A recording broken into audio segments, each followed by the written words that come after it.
Во пресред на локалните избори се обидуваме да ви прикажеме што е можно повеќе кандидати за оние, барем, најинтересните, најглавните позиции во Македонија.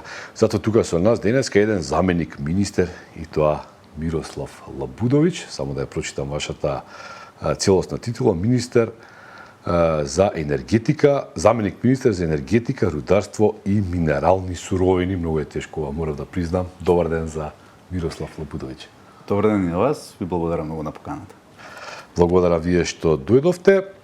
Значи, вие сте кандидат на ЗНАМ за Општина Центар. Да.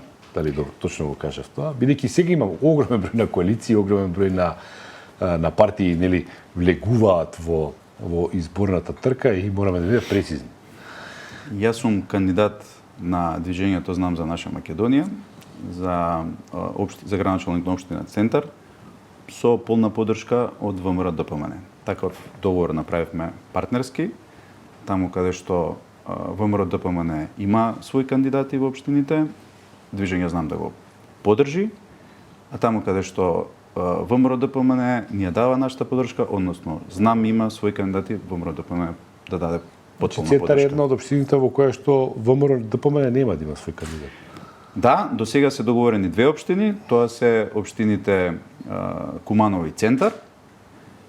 И тука мислам дека ќе завршиме со наши кандидати, меѓутоа ќе даваме потполна поддршка на кандидатите на ВМРО ДПМН и сакам да истакнам дека во над 50 општини во Македонија и во градот Скопје движење Знам ќе има сопствена советничка листа. Во ред. Добро, ајде сега малку да позборуваме за вас, бидејќи заменик министрите и не се најпопуларните луѓе во државата, некако повеќе, нели, кога ги следиме низ вестите, го следиме премиерот најмногу, па и дел од министрите, но замениците и не се толку популарни, па ајде нешто да ни кажете повеќе за вас, за вашето образование, минал труд, граѓаните да знаат, нели, за кого би можеле да гласаат. Роден сум во Центар, тука имам растено, тука си имам образувано, тука живеам со моето семејство, во Центар живеат, растат и живеат и се образуваат моите деца. Имам 10 годишни близнаци. Завршив основно училиште, поранешно браќа Рибар, сега е Димитар Миладинов. Во исто училиште сме учеле. Да. Потоа продолжив образованието во Радиовчевски Корчагин и на факултет се запишав на електротехнички факултет, каде што дипломирав и подосна и магистрирав.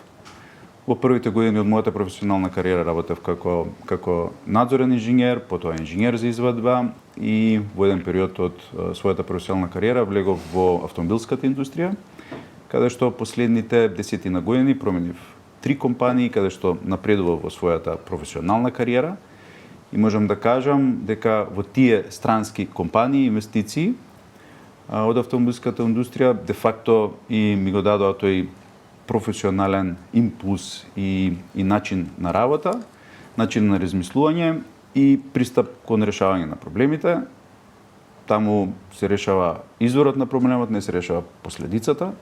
Може ќе потрошите повеќе време да го најдете изворот на проблемот, меѓутоа веќе тој проблем еднаш за секогаш решен, нема да се повторува.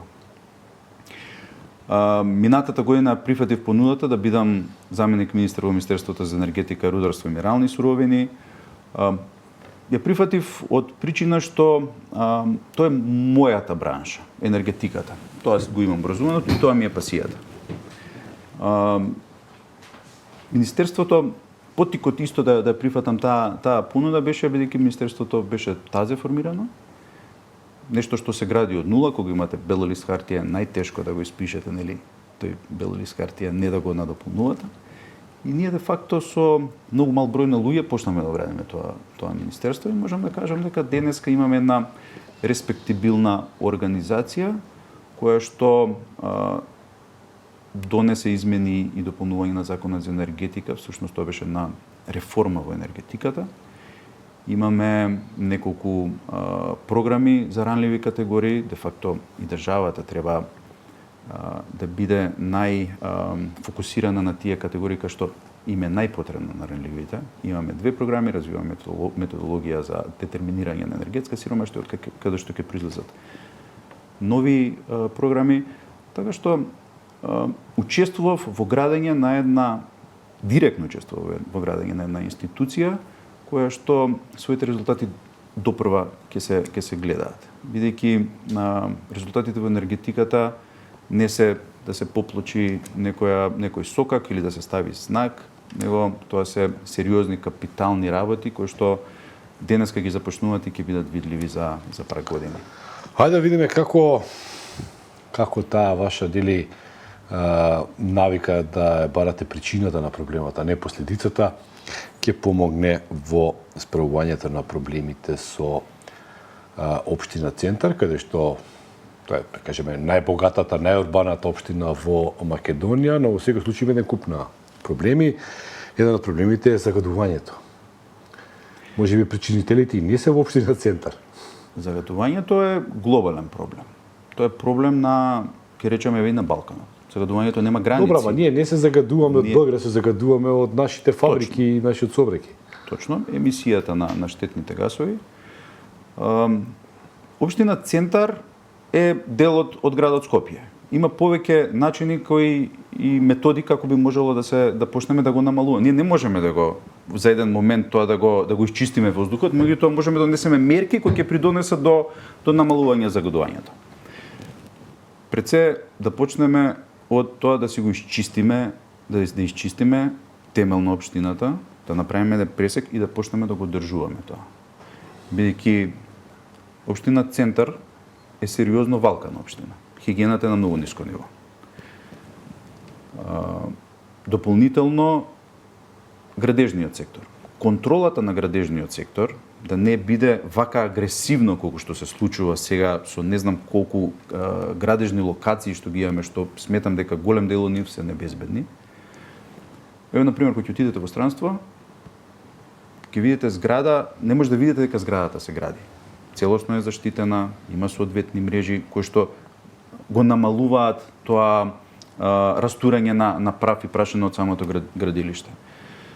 Потоа доаѓа на ред сообраќајниот хаос, каде што... Добро, тоа е веќе друго прашање, но... меѓутоа... Со загадувањето вчера од Дрисла целиот град мирисаше, смрдеше, беше одвратно. Дрисла нема да биде во вашата општина, но ќе загадува вашата општина. Зарем не треба нели да се смисли сите општини заедно, нормално во соработка со град Скопје, еднаш да се стави на крај на тие палење на депонии кои навистина прават немир кај граѓаните. Ние имаше некој податок што е фрапантен, преку 2000 диви депонии. Значи кој стига секаде одлага депонија. Да. Скоро бевме на одбележување на 8 септември, положивме свежо цвеќе на гробовите на поранишните председатели. Таму кај што автобуската станица на Бутел има огромна депонија. Значи тоа е има забележено, да. Тоа е веќе системски проблем. Мора да се казнуваат луѓето. Оние што ја прават штетата. Јас верувам дека 2 милиона луѓе кои што живеат во Македонија не фрлат кај ќе стигнат. Тоа се поединци кои го злоупотребуваат системот. И тоа се решава со казни, се решава со поголема контрола, а во однос на Дрисла, бидејќи доаѓаме од секторот на енергетика, јас верувам во процес на обработка, рециклирање на отпад и производство на електрична енергија од отпад. Видов дека некои земји заработуваат на отпадот. Сериозно заработуваат. Затоа и дел од тоа што го разговараме ние во ЗНАМ, во моментот, во програмата, го гледаме отпадот како една од клучните работи во однос на селекцијата, да ја подудиме на граѓаните со соодветен концепт. Видов дека кандидатот за Скопје, Орце Георгиевски, беше во посета на Лјубљана, кај што разговараа баш на таа тема, бидејќи Лјубљана го има многу добро решено тој проблем со отпадот, каде што имаат добар центар за селекција на отпад и мислам дека за производство на електрична енергија. Добро, ајде сега да се вратиме нели сообраќајниот хаос. Центар најмалку има центарци што возат коли во во центар, нели? Бидејќи од другите општини доаѓаат со автомобили или со други превозни средства, но превозни средства, нели, кои што доаѓаат во центарот на градот за да работат. И тоа е нормално, нели? И сега голем број на градови низ Европа имаат посебен режим за сообраќај во центарот на градот. Можеби и тука треба да се размисли едноставно, не можете да влезете туку така со автомобил во центар, или треба да платите повеќе, или дали би размислувале во тој правец? Да, секако. Меѓутоа, за да донесете таква, да кажам, во овој момент радикална мерка, тоа ќе направи многу голем револт. Мора, за да се донесат, да се направат некои промени, мора да ги обезбедите сите услови претходно, за тоа може да се реализира. Како општина центар, тоа може да придонесеме во таков процес. Меѓутоа, ајде да почнеме да се вратиме неколку чекори назад. Најпрво треба да се реши јавниот градски превоз. Треба граѓанинот од Ѓорче да знае дека за 7 минути ќе стигне на автобуската станица кај Соборен храм. И тоа се знае, да има посебна лента, пример на движење. Значи да биде тоа организирано. Дали ќе се користи може таа градска железница сега што се најавува од Рачево до Ѓорче Петров, да се направат повеќе зафати, така да кажам, за да првин го намалиме влезот на возила во центарот. Бидејќи еве застанете, кога доаѓате вие на работа, застанете на раскрсница, има 50 автомобили по еден возач. А тоа е безмалку пола автобус. А 50 автомобили зафаќаат е голема површина. Голема површина. Треба да им се обезбеди јавниот превоз. Јас кога и да отидам во странство не користам такси, не користам рентакар, користам јавен превоз бидејќи знам автобуси, метро и сите трамваи, методи кои што сите опции кои ми се овозможуваат во тој град, се е транспарентно, знаете од која точка до која точка, кој број, кога стигнува и тука нема каснење. Меѓутоа, за да нема каснење, мора делот каде што ќе се движат тие возила на јавниот превоз да биде комплетно слободен и стварно граѓанинот да знае дека кога ќе тргне од една точка до друга точка, знае во кое време ќе стигне. И тоа се тие начини каде што ние ќе го ослободуваме центар од тој сообраќаен хаос. Нормално, дополнително доаѓаат и паркинг местата кај што нели сега ни се премалку, меѓутоа планот е и да се зголемат паркинг местата, меѓутоа и кога ќе се намали влезот на автомобили од другите општини по потреба што доаѓаат луѓето, особено од 8 до 4 часот кога е работниот шпиц, така да кажам, ќе ни се намали и тој сообраќаен хаос. Така да, тоа се системски решенија каде што општината и градот и сите општини треба заеднички да соработуваат. Има многу начини. Ние како политичка партија веќе година дена се спремаме за изборите, бидејќи овие избори нас ќе ни бидат де факто и први локални избори на кои што учествуваме и се договоривме дека секоја општина пополека да си се спрема и да ги согледува општинска организација, да ги согледува проблемите со кои што се соочуваат граѓаните. Сега спомнавте дека во општина Центар има повеќе локации на кои што се градат одредени објекти, тоа се обично стамбени или деловни објекти, нели? Дали имате впечаток дека урбаната мафија во текот на годините ја доби битката со локалната и централната власт, па едноставно не може да се стави крај? И дали вие би можеле да се борите со... На се може да се стави крај, доколку го има правилниот пристап. Мафијата ние во Македонија не ја измисливме, таа постои секаде. Меѓутоа, и не верувам дека еден човек може било каква мафија, организирана структура да ја отклони. Меѓутоа, со правилен и пристапна контрола можеме да доведеме во ситуација тие градежни активности да бидат сериозно добро мониторирани. Еден човек може да почне од некаде, меѓутоа таа енергија и мисла може понатаму да се шири. Јас верувам дека во нашата коалиција има искрени кандидати на ниво на градот Скопје, каде што заедно би влегле во таа приказна на намалување на сите ризици каде што може урбаната мафија да влие. Значи, тоа говорите како вашата владина коалиција која би се пресликала на локално ниво. Да, нормално, бидејќи тоа не е само една институција, тука треба да учествува и обвинителство, треба да учествува и сите инспекторатите да учествуваат, треба да учествува внатрешни работи, така да тоа е еден поголем склоп на институции кои што директно ќе се вклучат во таа борба и мора да се вклучат, бидејќи реални да бидеме на секој граѓанин безбедноста и хигиената му се приоритет. Јас, како што напоменав претходно, имаме тотално небезбедни градилишта. Не сум сигурен и во безбедноста на квалитетот на градбата, меѓутоа тоа е друга тема. Имаме небезбедни улици, немаме рути на движење на нашите деца како безбедно да стигнат до училиште, бидејќи мора да идат цикцат. Не, мора да се помине и семафори, така да. Да, и улица. И тоа е дел од сообраќајната култура, брзо возење, поминување на недозволено на улица, меѓутоа мислам дека тоа се решава.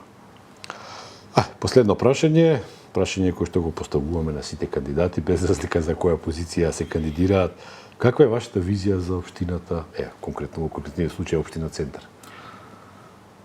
За мене местото кај што живеев и кај што имам емоции, кај што имам растано, си имам родено Дебармало, кај по близина на Крукче, тоа старо Крукче, Крук кафе сега кај што во близина. Беше безбедно, беше чисто. Имаше детски џагор, имаше игралиште, имаше зеленило, што денеска се помалку во. Чеки, има пијани гости во Дебармало. Имаме кафаните треба да постојат. Порано постоеше Керемес, постоеше Наџак и Дадија. Имаше квади сега зголемена бројот, зголемена е фреквенцијата таму. Визијата за Центар е да биде безбеден, чист, бидејќи е лицето на градот и на државата, сите збиднувања се тука. Да мотивираме културни настани, не зборам само концерт, пејачи, и тоа е дел од приказната, меѓутоа да навлизаме во образованието каде што децата ќе ги стимулираме да ги искажат своите афинитети и да навлезат во одредени сфери каде што они ќе се пронајдат, да ги ослободиме делот каде што може, да ги ослободиме простор за повеќе движење, да направиме дополнителен плоштад наместо паркинг, наместо зграда, да го раззеленуваме просторот што денеска е заборавен.